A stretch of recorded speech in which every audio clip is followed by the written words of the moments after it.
معزز حاضرین جمعہ، ایک انسان جب اس دنیا میں اپنا قدم رکھتا ہے تو اس کے بعد اللہ رب العالمین کی جانب سے اس شخص پر سب سے پہلا فریضہ جو عائد ہوتا ہے وہ ہے اللہ رب العالمین کی وحدانیت کا اقرار کرنا، اللہ رب العالمین کی توحید کو تسلیم کرنا، اللہ رب العالمین کے ایک ہونے کو ماننا اور جاننا۔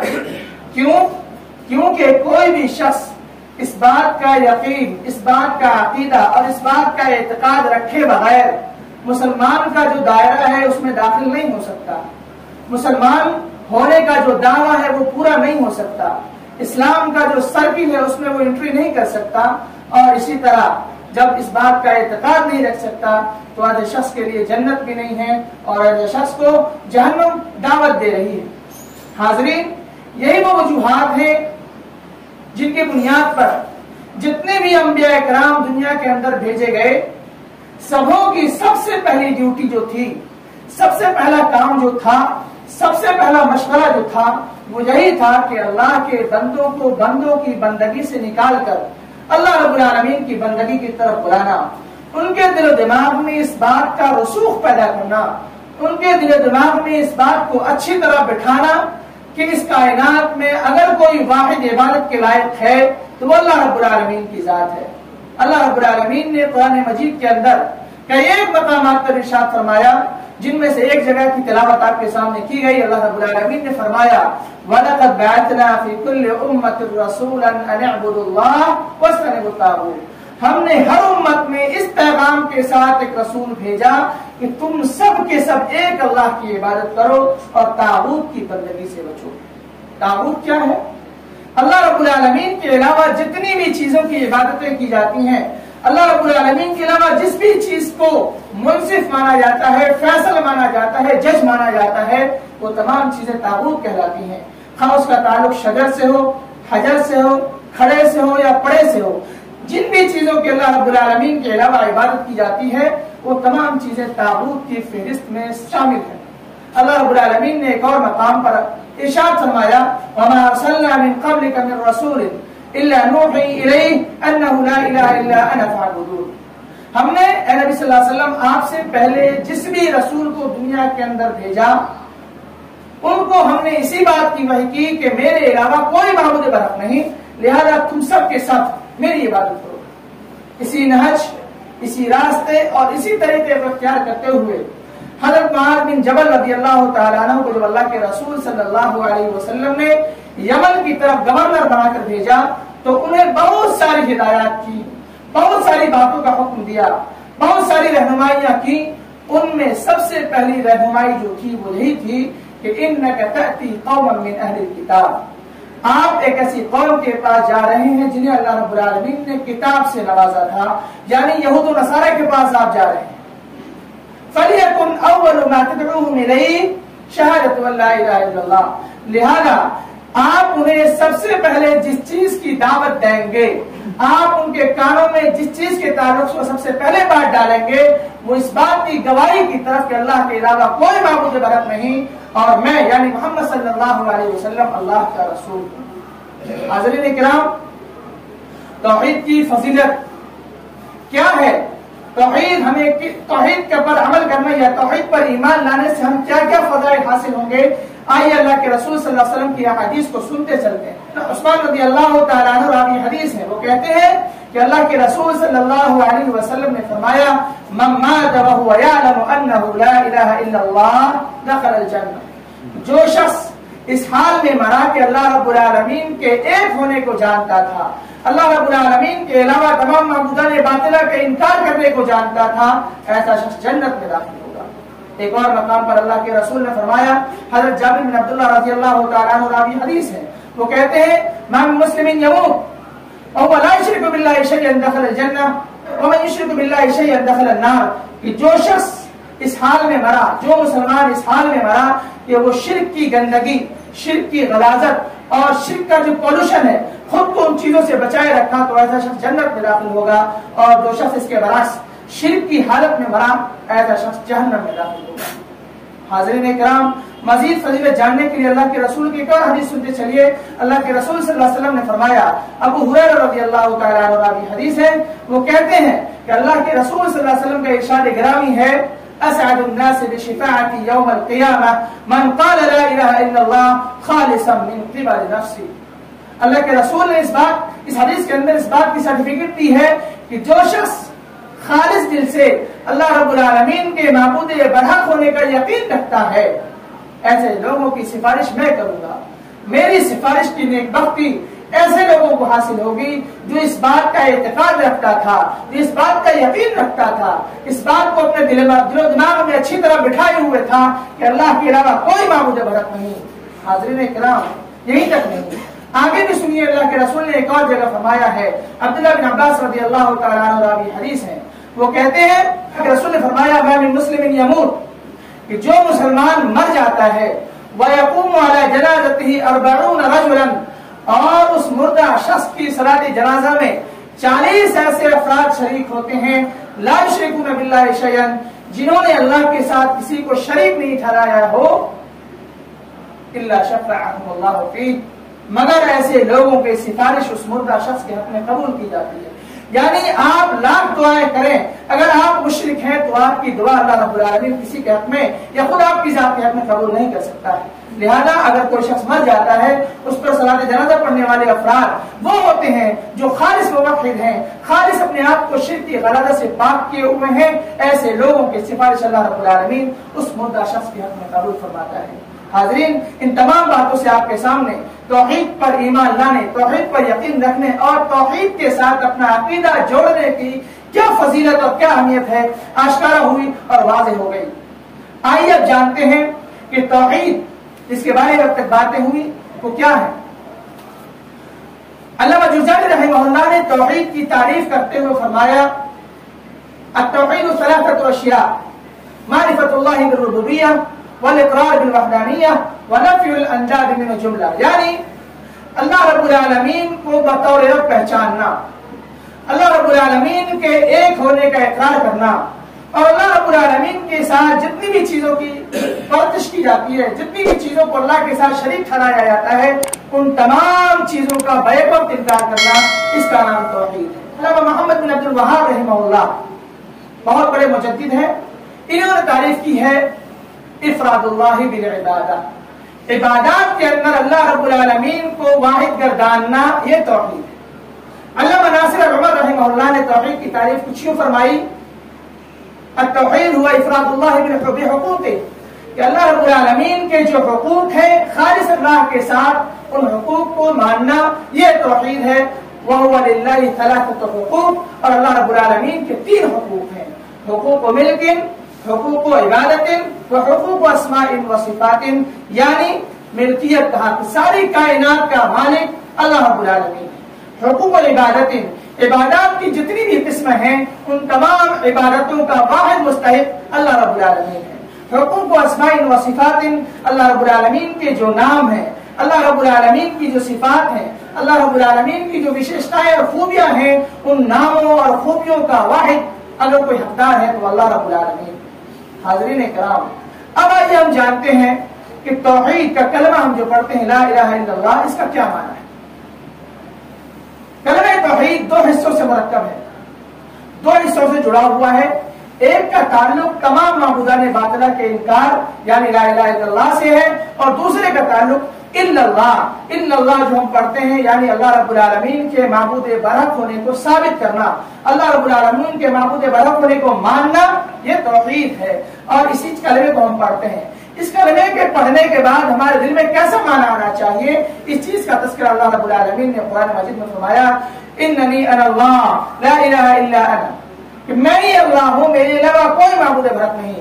انما الہکم الہ واحد، تمہارا معبود صرف اور صرف ایک معبود ہے، اس کے علاوہ کوئی معبود برحق نہیں، وہ الرحمن الرحیم، اور وہی وہ ذات ہے جو بہت زیادہ رحم کرنے والا اور انتھک مہربان ہے۔ حاضرین کرام، ان مفہوم سے، توحید کے اس کمال مفہوم سے یہ معنی اپنے ذہن میں بٹھانا کہ ہم صرف اللہ رب العالمین کو معبود برحق مان لیں، یہ کافی نہیں، اس سے کام نہیں چلے گا۔ ساتھ ساتھ آپ کو تمام معبودان باطلہ کا انکار بھی کرنا ہوگا، جتنی بھی چیزوں کی عبادتیں اللہ رب العالمین کے ساتھ کی جاتی ہیں ان تمام کا انکار کرنا ہوگا، تب جا کر آپ خالص موحد کہلائیں گے۔ کیونکہ آج کل ہوتا یہ ہے کہ یہ بھی صحیح اور یہ بھی صحیح، یہ بھی صحیح اور یہ بھی صحیح نہیں چلے گا۔ صحیح کوئی ایک چیز ہے، صحیح اور سچ پر اور حق پر کوئی ایک چیز ہے، اور وہ ہے خالص اللہ رب العالمین کی عبادت۔ ان کے علاوہ جو بتوں کی پوجا کی جاتی ہے، قبروں کی پوجا کی جاتی ہے اور نہ جانے کن کن چیزوں کی پوجا کی جاتی ہے، وہ تمام چیزیں باطل ہیں۔ اور اس چیز کا تذکرہ اللہ رب العالمین نے قرآن مجید میں فرمایا کہ تمہارے لیے ابراہیم علیہ السلام اور ان کے جو ساتھی ہیں، ان کے جو متبعین ہیں، ان کی زندگی میں نمونہ موجود ہے۔ وہ کیا ہے؟ لقد كانت لكم اسوة حسنة فی ابراہیم والذین معه، بلا شبہ تمہارے لیے ابراہیم علیہ السلام اور ان کے متبعین کی زندگی میں ایک بہترین نمونہ موجود ہے۔ وہ کیا ہے؟ اذ قالوا لقومهم انا براء منكم ومما تعبدون من دون الله۔ یاد کرو اس وقت کو جب ابراہیم علیہ السلام اور ان کے ماننے والوں نے کہا اپنے قوم کے مشرکین سے، کیا کہا؟ انا براء منكم، ہمارا تمہارا کوئی تعلق نہیں، اور ان چیزوں سے بھی ہمارا کوئی تعلق نہیں جن کی تم اللہ رب العالمین کے علاوہ عبادت کرتے ہو۔ انا براء منكم ومما تعبدون من دون الله كفرنا بكم، اور ہم تمہارے عقیدے کا بھی انکار کرتے ہیں۔ وبدا بیننا وبینکم العداوۃ والبغضاء، اور میرے اور تمہارے درمیان عداوت، دشمنی اور بغض شروع ہو چکی ہے، اور یہ اس وقت تک قائم رہے گی حتی تؤمنوا باللہ وحدہ، جب تک کہ تم اللہ رب العالمین کے ایک ہونے کا یقین اپنے دل میں نہ بیٹھا لو۔ اللہ رب العالمین کے ایک معبود ہونے پر تم یقین نہ کر لو، تب تک ہمارے تمہارے درمیان دشمنی باقی رہے گی۔ جب تم ایمان لے آؤ گے، جب تمہارا ایمان اللہ رب العالمین کے ساتھ جڑ جائے گا، جب تمہارا عقیدہ اللہ رب العالمین کے ایک ہونے کے ساتھ جڑ جائے گا، تب ہم تمہارے ساتھی ہو جائیں گے، تب ہمارے دوست ہو جائیں گے، تب ہم تمہارے مددگار ہو جائیں گے، تب ہم تمہارے خوشی میں شریک ہوں گے اور غم میں بھی شریک ہوں گے۔ حاضرین، ان تمام باتوں کے جاننے کے بعد ہمیں جانا کہ توحید کی اہمیت و فضیلت کیا ہے، توحید کی تعریف کیا ہے، کلمہ توحید کا معنی اور مفہوم کیا ہے۔ اب آئیے جانتے ہیں۔ یہ جاننا ہم لوگوں کے لیے اس لیے بھی ضروری ہے کیونکہ ہمارا تعلق اس مذہب سے ہے جس کو اسلام کہا جاتا ہے۔ اسلام کے ماننے والے کو مسلمان کہا جاتا ہے۔ وہ مسلمان اسی وقت کہہ سکتا ہے جب تک کہ وہ توحید، اسلام اور ایمان کے جو مقتضیات ہیں، ان کے جو تقاضے ہیں، ان کے جو ڈیمانڈ ہیں، ان تمام ڈیمانڈوں پر پوری طرح اترے، پوری طرح اس کو جانے، اس کو اپنی زندگی کا حصہ بنائے، اس کو اپنے ذہن و دماغ میں راسخ کرے، تب جا کر وہ صحیح معنی میں مسلمان کہلانے کا حقدار ہو سکتا ہے، صحیح معنی میں جنت میں داخل ہو سکتا ہے، صحیح معنی میں اسے جہنم سے آزادی کا پروانہ مل سکتا ہے۔ حاضرین اکرام، اللہ رب العالمین کی توحید جو ہم پڑھتے ہیں، جو جس کلمہ توحید کا ہم اقرار کرتے ہیں، اس کی کتنی قسمیں ہیں؟ تو آئیے جانتے ہیں کہ اس کی بنیادی طور پر 3 قسمیں ہیں: توحید الوہیت، توحید ربوبیت اور توحید اسماء و صفات۔ توحید ربوبیت کا معنی کیا ہے؟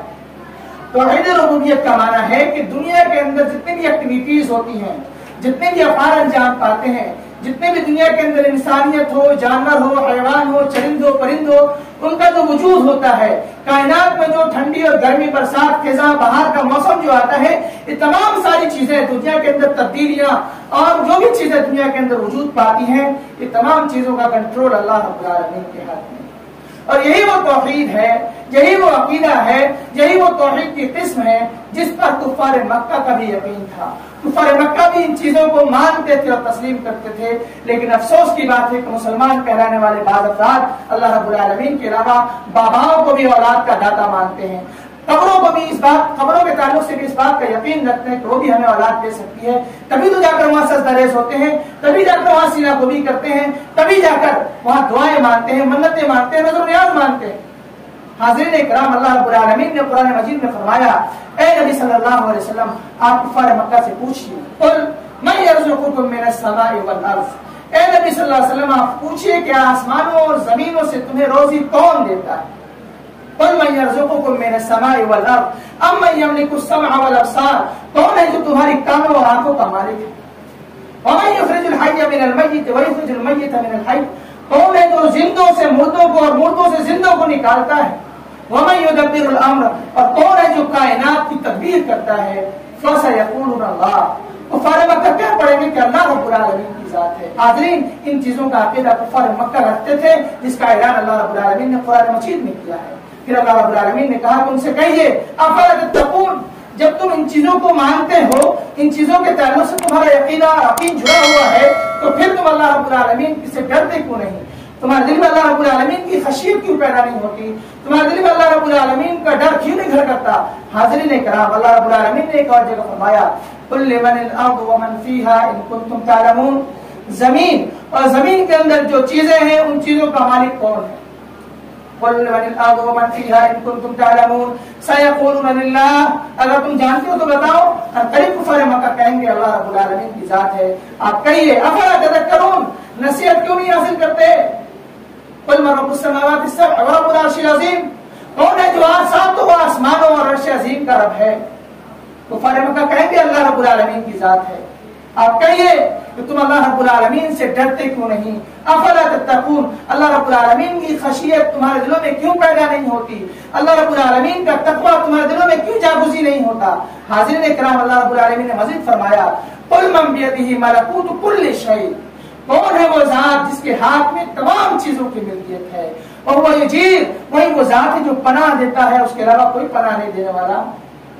اللہ رب العالمین نے فرمایا کہ وہ کفار مکہ کہیں گے اللہ رب العالمین کی ذات ہے۔ آپ کہیے نبی صلی اللہ علیہ وسلم فَأَنَّا تُسْحَرُونَ، تمہیں کون سی چیز جادو کر دیتی ہے؟ تم کہاں سے سحر زدہ کر دیے جاتے ہو؟ ان تمام چیزوں کے ساتھ تمہارا عقیدہ جڑا ہوا ہے، اس کے باوجود بھی تم اللہ رب العالمین کے ایک معبود ہونے کو تسلیم نہیں کرتے ہو۔ تم کہاں سے سحر زدہ کر دیے جاتے ہو؟ حاضرین کرام، ان آیتوں سے ہمیں یہ پتہ چلا کہ اللہ رب العالمین ہی تمام چیزوں کو پیدا کرنے والا، تمام چیزوں کو کنٹرول کرنے والا، موسموں کو بدلنے والا، آسمانوں اور زمینوں کی چیزوں کی ملکیت رکھنے والا صرف اور صرف اللہ رب العالمین کی ذات ہے۔ اور یہ وہ چیزیں ہیں جن کے عقیدہ کفار مکہ رکھتے تھے، جیسا کہ اللہ رب العالمین کے ان فرامین سے ہمارے سامنے واضح ہوا۔ حاضرین اکرام، ایک دوسری چیز ہے کہ توحید الوہیت۔ توحید الوہیت کا کیا معنی ہے؟ توحید الوہیت کا معنی ہے کہ عبادات کی جتنی بھی قسمیں ہیں جن کا ثبوت قرآن و حدیث کے اندر موجود ہے، میں اس لیے بات کہہ رہا ہوں کیونکہ لوگوں نے اپنے من سے عبادت کی بہت ساری ایسی قسموں کو نکال دیا ہے اور بہت سارے ایسے افعال انجام دیتے ہیں، بہت سارے ایسے اعمال انجام دیتے ہیں عبادت کے نام پر۔ ان چیزوں کا تعلق ہماری شریعت سے نہیں ہے، ان چیزوں کا تعلق ہماری شریعت میں موجود نہیں ہے، لہذا ایسی چیزوں کے لیے ہم نے یہ بات کہی کہ عبادات کی وہ قسمیں جس کی صراحت قرآن و حدیث کے اندر موجود ہے، ان تمام عبادتوں میں خالص اللہ رب العالمین کو ہی ماننا اور ان تمام عبادتوں کو خالص اللہ رب العالمین کے لیے انجام دینا، یہ توحید الوہیت۔ اور توحید الوہیت پر ایمان لانے کا تقاضا یہ ہے کہ ہم اپنا عقیدہ اس بات کے ساتھ جوڑیں کہ توکل اللہ رب العالمین پر کیا جا سکتا ہے، نظر و نیاز اللہ کے لیے مانا جا سکتا ہے، قربانی اللہ رب العالمین کے لیے کی جا سکتی ہے، نظر و نیاز اللہ رب العالمین کے لیے مانے جا سکتے ہیں، اور اللہ رب العالمین کو مدد کے وقت پکارا جا سکتا ہے، اللہ رب العالمین سے دعا و مناجات کی جا سکتی ہے۔ ہم جتنی بھی چیزوں کو اللہ رب العالمین سے مانگیں گے اللہ رب العالمین ہمیں دے گا۔ ان تمام چیزوں کا عقیدہ ہمیں ہونا چاہیے، تبھی جا کر ہم توحید الوہیت پر صحیح معنوں میں ایمان لانے والے ہیں۔ العالمین نے کچھ یوں بتایا ہے ان صلاتی و نسکی و محیای و مماتی للہ رب العالمین لا شریک لہ وبذلک امرت وانا اول المسلمین۔ اے نبی صلی اللہ علیہ وسلم آپ کہیے میری نماز، میری قربانی، میرا جینا، میرا مرنا سب اللہ رب العالمین کے لیے ہے، لا شریک لہ، اس اللہ کے لیے جس کا کوئی شریک نہیں۔ حاضرین کرام، اس آیت سے ہمیں پتہ یہ چلا کہ ہم جتنی بھی عبادتیں انجام دیتے ہیں ان تمام عبادتوں کو خالص اللہ کے لیے ماننا، یہ توحید الوہیت ہے۔ حاضرین، اب تیسری جو قسم ہے توحید اسماء و صفات، وہ کیا ہے؟ اللہ رب العالمین کے جو نام ہے، اللہ رب العالمین کی جو خوبیاں ہیں، ان تمام ناموں اور خوبیوں کو اللہ رب العالمین کے ساتھ جوڑنا اور ان ناموں اور خوبیوں میں کسی کو شریک نہیں کرنا، یہ توحید اسماء و صفات ہے۔ اللہ رب العالمین نے قرآن مجید میں فرمایا وَلِلَّهِ الْأَسْمَاءُ الْحُسْنَىٰ فَادْعُوهُ بِهَا، اللہ رب العالمین کے خوبصورت اچھے نام ہیں، اللہ کو انہی ناموں سے پکارو۔ وَذَرُوا الَّذِينَ يُلْحِدُونَ فِي أَسْمَائِهِ، اور ان لوگوں کو چھوڑ دو جو اللہ رب العالمین کے نام کو لینے میں کچروی اختیار کرتے ہیں، ٹیڑھے پن کو اپناتے ہیں اور عدوان پر سرکشی پر اتر آئے۔ وَذَرُوا الَّذِينَ يُلْحِدُونَ فِي أَسْمَائِهِ سَيُجْزَوْنَ مَا كَانُوا يَعْمَلُونَ، ان کی کجروی کا، ان کے ٹیڑھے پن کا، ان کی بدماشی کا انہیں ضرور سزا دیا جائے گا۔ حاضرین کرام، اللہ رب العالمین نے ایک اور مقام پر فرمایا لَيْسَ كَمِثْلِهِ شَيْءٌ وَهُوَ السَّمِيعُ الْبَصِيرُ، کہ اللہ رب العالمین کی جیسی کوئی ہستی نہیں ہے، وَهُوَ السَّمِيعُ الْبَصِيرُ، وہ سنتا بھی ہے اور دیکھتا بھی ہے۔ اللہ رب العالمین نے اس بات کی نفی کی، اس بات کا انکار کیا کہ اس کے جیسا اس دنیا کے اندر، اس کائنات کے اندر کوئی ہستی موجود ہے۔ اللہ رب العالمین نے کھلے طور پر کہہ دیا کہ میرے جیسا کوئی نہیں ہے، لیکن میں سنتا بھی ہوں اور دیکھتا بھی ہوں۔ تو ہمیں اور آپ کو اس بات کی طرف اشارہ دیا گیا اس آیت کے ذریعے کہ ہم اور آپ اپنے ذہن سے اس بات کو نکال دیں کہ جس طرح ہم سنتے ہیں اس طرح اللہ بھی سنتا ہے، جس طرح ہم دیکھتے ہیں اس طرح اللہ بھی دیکھتا ہے۔ ان تمام چیزوں کے بارے میں اپنا عقیدہ ختم کریں۔ اللہ رب العالمین اس طرح سنتا ہے، اللہ رب العالمین اس طرح دیکھتا ہے جس طرح اس کی شاید نشان ہے۔ حاضرین، امام مالک رحمہ اللہ سے کسی نے سوال کیا کہ اللہ رب العالمین عرش پر مستوی ہے، وہ کیسے مستوی ہے؟ کیفیت کے بارے میں سوال کیا کہ اللہ رب العالمین عرش پر کیسے مستوی ہے؟ تو امام مالک رحمہ اللہ نے بہت ہی عمدہ جواب دیا کہ الاستواء معلوم، اللہ رب العالمین عرش پر مستوی ہے، یہ بات معلوم ہے، والکیف مجہول، لیکن کیسے مستوی ہے یہ نہیں پتا۔